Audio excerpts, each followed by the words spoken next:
ऐसे भी बाप होते हैं इतने निर्दयी। बेटियां तो पापा की परी होती हैं, उनका अभिमान और गौरव होती हैं।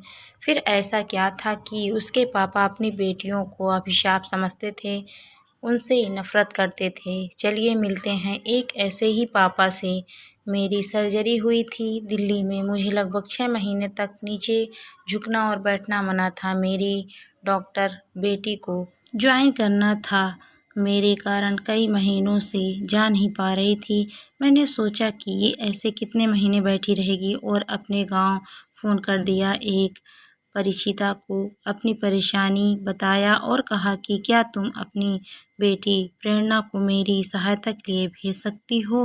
वो बोली हाँ हाँ दीदी बिल्कुल, आपने तो हमारी बहुत मदद किया है। आप किसी से बुलवा लीजिए। उनको धन्यवाद दिया और अपने भतीजे के साथ दिल्ली बुलवा लिया। मैंने जैसे ही उसे देखा मैं आश्चर्यचकित रह गई। मेरी बेटी बोली, आप इसी की इतनी तारीफ करती थी, इस मरियल की। देखिए इसकी शक्ल और इसकी हालत, ये क्या आपको संभालेगी। मैं चुपचाप उसे देखती रही और पूछा, तुम बीमार थी, बुखार वगैरह आया था। नहीं चाची, मैं ठीक हूँ। नजरें गड़ाए हुए बोली, मुझे बहुत पछतावा हो रहा था। एक और मुसीबत को बुला लिया मैंने। बेटी ज्वाइन कर चुकी थी, क्या करूं। मैंने फौरन उसकी माँ को फ़ोन लगाई। ये प्रेरणा को क्या हो गया है। इतनी खुश मिजाज, हंसमुख, बातूनी, चहकती हुई बच्ची को क्या हो गया। ये 9वीं कक्षा में गई है पर लग ही नहीं रहा है। यदि ये बीमार थी तो नहीं भेजना था। ये तो एकदम गुमसुम और मरियल सी है। मुझे तो डर लग रहा है इसे रखने में। वो बोली, नहीं दीदी वो बिल्कुल ठीक है। वो क्या है कि ये खाती पीती ठीक से नहीं है, चाय बहुत पीती है। आप इसे चाय कम देना। मैंने बच्ची से कहा है तुम वापस चली जाओ, इन भैया के साथ मैं कुछ और इंतजाम करती हूँ। नहीं नहीं चाची, मैं वापस नहीं जाऊँगी। मैं आपका सब काम करूँगी जो आप कहोगे।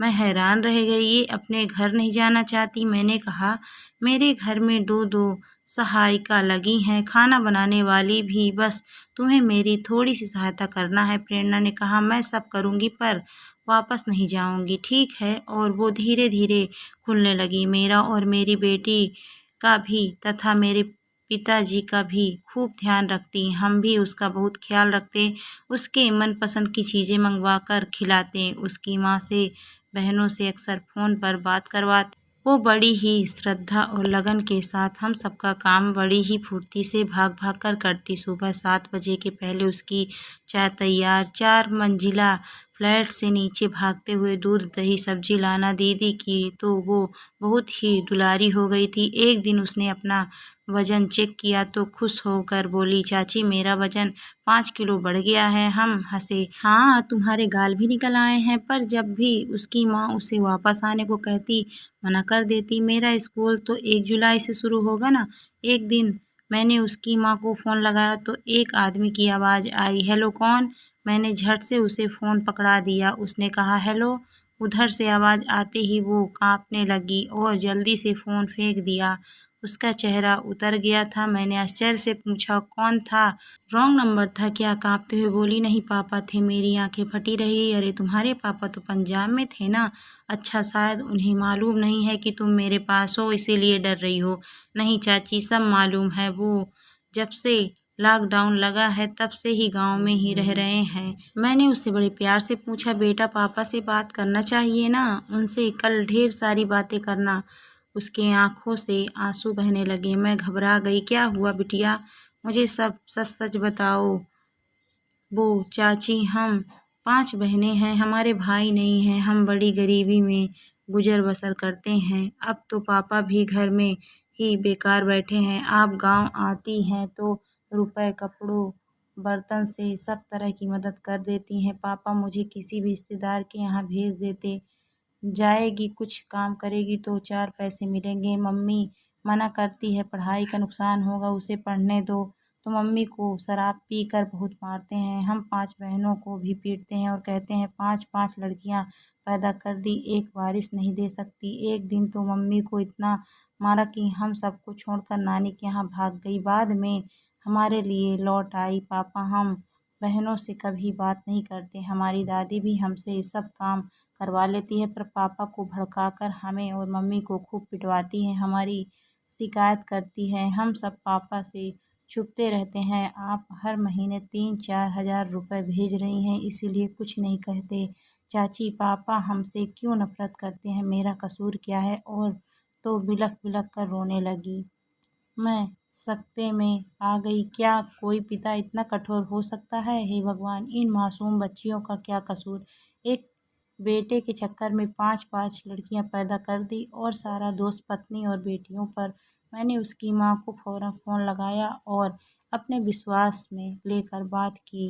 वो भी रोने लगी। दीदी, मेरी तो किस्मत ही फूटी है। मैं बरहमी पास हूँ, मेरी माँ नहीं है।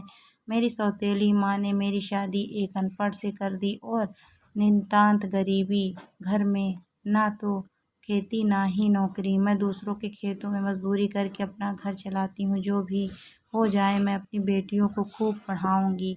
मैंने कहा, बिल्कुल सही है। मैं हर महीने इसके खाते में पैसे डालती जाऊँगी। इसकी शादी में भी भरपूर मदद करूँगी। जो भी परेशानियाँ आए मुझे ज़रूर बताना। अब मैं 30 तारीख को इसे भेज रही हूँ। और इसी के साथ उसने एक और विस्फोट किया। दीदी, अब की बेटा नहीं हुआ तो फिर क्या होगा? मेरा यानी 6वीं संतान। हे भगवान, तुम कैसी हो? यदि इस बार भी लड़की हुई तो पता नहीं मेरा क्या होगा। गांव में भी सब ताने मारते हैं, पर इसके पापा तो 3 भाई हैं ना, फिर वो तो उनका वंश बढ़ाएंगे ना। मैंने अपना माथा पीट लिया। सबसे बड़ी बेटी कक्षा 9 में, सबसे छोटी अभी 3 साल की और 6वीं की तैयारी है। प्रभु, इसे अब की बार लड़का ही देना, वरना वो इन सब की ज़िंदगी बर्बाद कर देगा। मैंने प्रेरणा को सबसे बचने का तरीका समझाया और अच्छे और बुरे स्पर्श से वाकिफ़ करवाया, क्योंकि उसका पिता किसी भी रिश्तेदार के यहाँ चाकरी करने भेज देता है। ऐसे में उसे सही गलत का पता होना चाहिए, ताकि वो उसका पुरजोर विरोध कर सके। मैं सोचती हूँ, आखिर इन बच्चियों का क्या कसूर है? इनको किस बात की सज़ा मिल रही है? इनका मासूम बचपन क्यों छीना जा रहा है? इन बच्चियों से उनके पिता के प्यार से क्यों मरहूम किया जा रहा है? वो जाना नहीं चाहती और हम उसे अपने पास रख नहीं सकते। मैं कभी यहाँ तो कभी वहाँ जाती रहती हूँ। समय बहुत ख़राब है। एक दिन के लिए भी अकेले नहीं छोड़ सकती उसको, तो जाना ही होगा।